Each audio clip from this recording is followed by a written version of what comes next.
जैकबाबाद के district bar association की हल्फ बर्दारी की तकरीब से खिताब करते हुए chief justice Sindh high court Aqeel Ahmed Abbasi का कहना था कि मैंने कभी किसी के साथ तासुब नहीं किया। मैं अदलिया को अपनी फैमिली समझता हूँ। जजेस और वकला के मसाइल हल करने के लिए कोशां है। हम अल्लाह की रज़ा की खातिर काम कर रहे हैं और केसेस को इबादत समझकर सुनते हैं। उन्होंने कहा कि हमारा मकसद लोगों की खिदमत करना है। अदलिया और वकला का कोई एजेंडा नहीं हो सकता सिवाय आइन और कानून की हुक्मरानी के। कानून सबके लिए बराबर है और बिला खौफ व खतर होकर कानून की हुक्मरानी होगी तो सबकी मुश्किलात आसान और मसाइल हल होंगे। अंग्रेज़ यहाँ से बहुत पहले जा चुके हैं।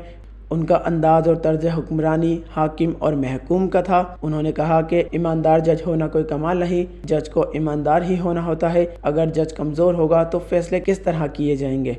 इस मौके पर उन्होंने डिस्ट्रिक्ट बार एसोसिएशन की दरख्वास्त पर कहा कि एटीसी कोर्ट शिकारपुर में है, जैकबाबाद में केसेस कम है, इसलिए फ़िलहाल यहाँ कैंप ऑफिस कायम होगा और हफ्ते में एक दिन जैकबाबाद में केसेस सुने जाएंगे। अगर हो सका तो यहाँ कोर्ट भी बना कर देंगे। उन्होंने कहा कि एंटी करप्शन कोर्ट भी हफ्ते में 2 दिन के लिए कायम की जाएगी और केसेस सुने जाएंगे। वश न्यूज़, जैकबाबाद।